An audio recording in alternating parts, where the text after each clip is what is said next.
Today's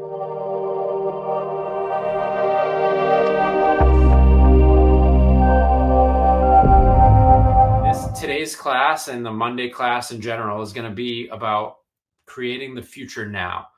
And what does that mean? That means we're, instead of reacting our programs and our patterns and the conditions of the past and living from the filters that of from reacting to anything and everything that's ever happened to us, and the way in which we interpret reality because of our past memories, experiences, conditioning, learning, assumptions, traumas, etc. We are going to start to reverse time, so to speak. And most people operate in the consciousness of past leads to present, leads to future. And that seems like, if that sounds like if you're internally saying to yourself, well, yeah, of course, that's how it works. Actually, maybe a little bit more philosophical than I want to get into here, but that actually is a belief structure and isn't not necessarily the only possibility. And so instead, we can think about bringing the future to the now. And what does that mean? That means that we have a vision, we have an aim, we are willing to evoke or invoke that vision and that aim in the present moment. The future, we bringing the future into the present, and we are living from that place, from that created place where we can express our values and our choices in the present moment in such a way that we will actually bring about those conditions and bring about that future that we are contemplating, envisioning, and living from the states of being that are associated with that future. And we are getting literally ahead of ourselves by living from the thoughts, from the emotions, from the actions, from the experiences, from the beliefs, from the perception, from the experience of the future now, in such a way that we plant seeds that will germinate, that will flourish, that will thrive into that future. Okay? So some of the work that I'm going to share with you comes from my studies with Dr. Joe Dispenza, but plenty of it comes from other places. Some of it comes from my studies with Larry Short and the Grace Essence Mandala. Plenty of it comes from other places. Some of it is unique, and some of it's stuff that I've pieced together from here and there and put it together in a way that I think is useful and effective. And I try to give credit wherever credit is due. Certainly if I've borrowed something very specifically, but also some of it is original. Some of it is my own fruition of using this stuff over time. So the first thing is very specifically from Dr. Joe Dispenza. And the first exercise that I want to have you do, we're going to set up the theory. And then in these Monday classes, we'll also be doing the tools and using the tools. But the first exercise that I want you to do as your homework is to consider some sort of a future that you would like to find yourself in someday. And it's going to be important that you love the future that you are not yet living in, that you love it into being, that you foster it into being, that you don't just think about it in a way that is a fantasy, but also think, feel, and act it into being. But that you are in love with your future because you're going to be living there. And so if you're in love with the future, and if you are considering a different possibility than the conditioned fear of the unknown, we have a tendency as human beings to want to react the past over and over and over again because we have a conditioned sense that the unknown is uncomfortable or scary. And because we do not know what is going to happen in the future, we default to reacting the familiar past, even if that familiar past is not positive or something that's not desirable. Our nervous system, when we're in survival mode, has this theory, and I'm applying this kind of voice to it, which as if it could have that, but But basically, the operating theory of the nervous system in survival mode is, if I've already survived it, it is safe. If I've already survived it, it is safe, which means everything up until now is safe. And everything in the future is technically unsafe because I haven't survived it yet, because I don't know, because it's unknown. But the known, the familiar, everything up until now that I already know is safe according to the survival part of my nervous system. So the survival part of my nervous system will prefer that I react what I already know, what is already familiar, instead of exploring, discovering, learning, growing, and creating into the unknown, because it's saying that that unknown is unsafe. When, in fact, we know that reacting the past might actually be really what is unsafe. If we've been in states of depression or anxiety or addiction or, whatever, just been thinking, feeling, acting in counterproductive ways, then it's actually not safe to continue to repeat those things. It's actually doing us great harm to be in states of distress, to be in states of survival. But so if for us to go into states of joy or love or creativity or spontaneity or freedom, might be not only very much desirable, might be what we actually truly want, but it is also maybe even a much more safe way to live, and a much more healthy way to live, in a way that will promote our longevity in a much more practical and logical way. And so it's a little bit of a maladaption, the way our survival mode has us continue to react the past and the familiar and the known over and over and over again, thinking that it's safe when really it's not. So what we want to do is I want you to come up with some sort of a vision of what some future desired outcome would be. Maybe it's a big thing, maybe it's a small thing, maybe it's like a new career, maybe it's some, wealth or health, or maybe you want to play around with something that seems like more manageable right now or whatever. But in any event, I want you to have a vision for the future. And then I want you to assign a letter to that future. So say it's a career, new career. That's going to be C. And you're going to take a piece of paper and you're going to put a C with a squiggly line around it. Okay. This is from Dr. Joe Dispenza specifically. You can read about this in the book Supernatural. And I'll add some flavor and some texture to it that's not in that book, but that's also a great book. So you have C, you have your future, the future. And then you draw a line down the middle of the page. And then on the left side of the page, you're going to have a clear intention. And you will want to define, as much as you're able to, what that future looks like. Maybe what are some of the qualities? What are some of the things that are going on? What are some of the attributes of that new future, of that new career?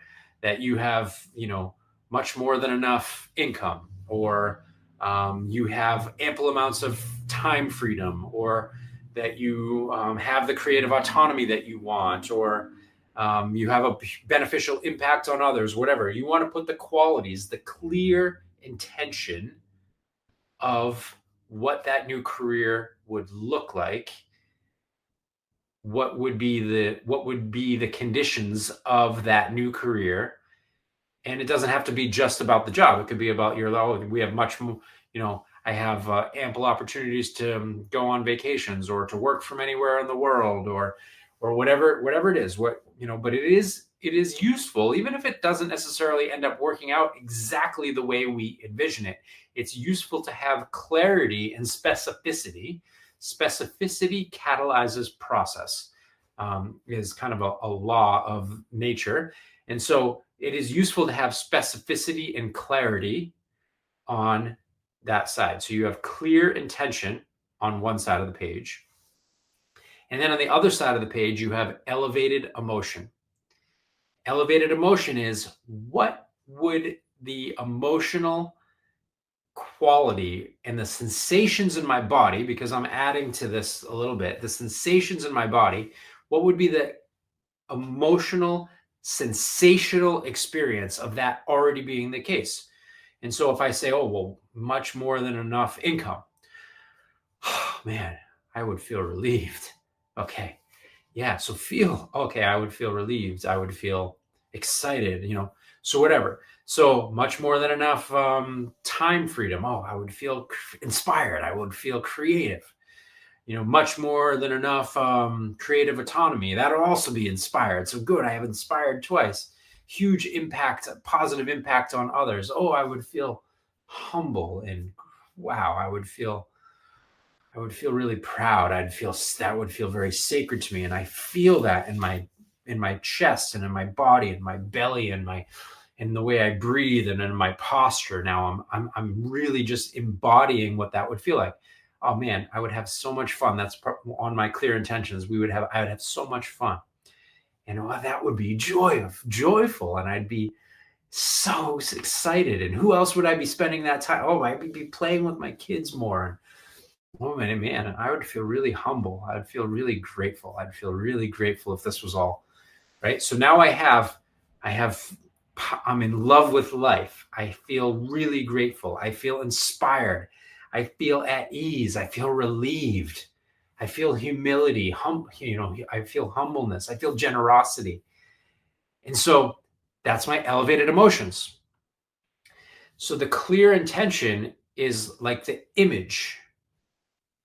And that is like the way Dr. Joe explains this is like an electromagnetic, that our nervous systems, and we don't even really need to be hippies or woo-woo or new agers to think about our nervous system as like an electric system. We get EEGs, we get EKGs. These are measuring the electricity of our brain and our heart, and we can measure that electricity around our body, and it actually works kind of like an antenna. And this is not that far out there. And so if you're old enough to remember what it's like to have a radio that dials in to a particular station, you have a radio that dials into a particular station, that all the stations are available at any given time, right? So whether you listen to the rock or the jazz or the country or whatever, they're all playing all at once. But what the radio picks up is what the antenna is dialed into. And what does that really mean? That the antenna is actually putting out a frequency that matches with the frequency of that station, and so that it is then brought through the speakers. Okay, our nervous systems actually work quite similarly. All the range of human experience is available. It's in the air, so to speak. And the way our nervous system is, what our nervous system is tuned to, is the experience that we will pick up, that we will send a signal out, and that we will receive information back. So the way Dr. Joe puts this is that the clear intention is what sends the signal out, and the emotion of what it would feel like is what draws that experience and that wisdom and that intelligence and that perception back. Clear intention, elevated emotion. The clear intention. So now you all have this extra education about extra and open attention. So you have extra attention, which is the sensations of aliveness in your body, and open attention, which is what you can study more about in your curriculum if you want. But remember, I've been telling you all along that extra and open attention is the foundation for everything. It's the foundation for all, not only for the nervous system health cultivation, but also for being able to develop your spirit, your soul, and to cultivate this life of joyful excellence by design. So you have your extra and open attention, which is that you are in a state where you are aware of your body's sensations, and you are able to, and you're also aware of the space all around you, out even into infinity. And so we're sending out the clear intention, and then we're drawing back the experience of elevated emotions into our body. And so we're both simultaneously open and extra attention, open and extra attention, open and extra attention. Okay. And so that's the foundation of making this work, because we're in a state of what researchers call divergent awareness at the same time as convergent awareness. So when our attention is both focusing in and radiating out, it actually activates a deep relaxation state, and it slows down our brain waves in such a way that we are able to get into the autonomic nervous system in such a way that the things that we're envisioning, where it's almost like we're putting ourselves in a bit of a hypnotic state where we are more programmable. But in this way, we're programmed by a good radio frequency, by a good TV frequency. We are programming ourselves with the future that we value and choose. Okay. So clear intention, elevated emotion. And then in the next piece of it is so that when we have intention, I intend to do it, I do it, and I did it. That's the three components of a ritual that I want to bring in. We might not be able to get to all of these explanations, but I'm just setting up a system that we're going to work with every Monday. And so then we do it all from extra and open attention, and we do it. And then we will do this in a kind of a meditation like practice, but then we will also attempt to live from those elevated emotional states. So in love with life, really grateful and really inspired. And we're going to not wait. Remember, we've talked about how you're either waiting or creating. And if you're waiting, you're going to be waiting forever. You're either waiting for this to happen or that to happen, to get the right job or the right relationship or the right amount of money or the right kind of health, and then I'll be happy. And I say, if you're waiting, you're going to be waiting forever. You're either waiting or creating. But if you're creating, you're more likely to bring about those circumstances. And whether or not you bring about those circumstances in a way that seems more miraculous and more kind of like, wow, out of the ordinary and surprising, because if something's coming from the unknown, by the way, it's surprising. Or it's both. Or you're actually just thinking differently and feeling differently. So you're acting differently. And so you're also just planting seeds. So you're both living your life in a way that will logically more likely result in that future, but you're also opening to the unknown in a way that something can happen out of the blue, where there's auspicious coincidences, where there's miraculousness, where there's serendipity, where we are now implementing the positive parts of the law of attraction. And I did a podcast on what's on fire about the law of attraction. And I contrasted that with an article that I wrote that you can check out called What's Bullshit About the Law of Attraction? Because there are some things that are bullshit about it, that are being misapplied, and that they're arrogant and new agey and wanky and ungrounded. But there's also some things that are really, really cool. So we don't need to throw the baby out with the bathwater.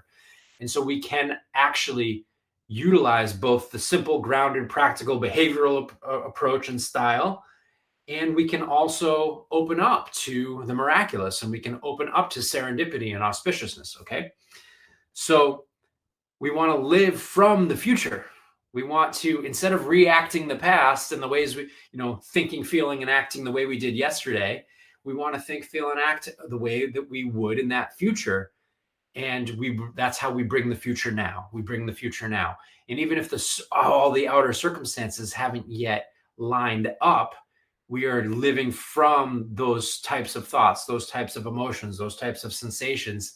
And it's not fake it until you make it. It's make it. You are actually creating the environment inside of yourself where that future is more likely to show up. Okay. And so there's certainly going to be lots of times when our old familiar ways of thinking, feeling, and acting are going to pop up. They're going to rise up. We're going to just react. We're going to get triggered. We're going to, be in traffic, and that person's going to cut us off and fuck you. And we're going to react. Right. So that's where these essential checking and changing state, where you are aware of your state of being, and the bottom line of this work is the ability to change to a more optimal state. It's not denial. It's not avoidance. It's not acceptance of condoning or wrongdoing or the past or trauma or any of that. It's saying, I recognize that I'm triggered and that I am acting, I am in survival mode. I'm reacting survival mode. There is no danger happening that's present. Maybe it's based on something that did happen in the past that was valid and real and worthy of compassion. But in this moment, I have the power and the wisdom and the opportunity to change to a more resourceful state that is kinder to me, that is better for my body, that is better for my family, that is better for my community, that is better for my future, that is better for my health, and that is more likely to produce a better future. And I can accept this and I can commit to this. And that's actually the basis of a whole model of therapy called acceptance and commitment therapy. I accept the crappy feeling and I commit to my values and I pivot to my values. And I choose to change my state. And whether I do that through breathing practices or imagination or you going for a run or getting some push-ups in or whatever, anything, I can do anything at my disposal to change to a more resourceful state so that I am now in the elevated emotions of the future, so that I'm thinking, feeling, and acting according to my values, and I am choosing to live the way I choose instead of reacting to the past, reacting to others, reacting to the environment, reacting to conditioning, reacting to trauma, reacting to politics. I am choosing how I creatively show up in the world in a way that will both logically and irrationally result in the future coming into the now, into my body, and into my life. All right. So that's it for today. That's the Future Now class. For next time, please come with your with your future represented by a letter and your clear intentions and your elevated emotions, because we have to practice. We have to do it. Okay. Love to all. Together we thrive. Ciao.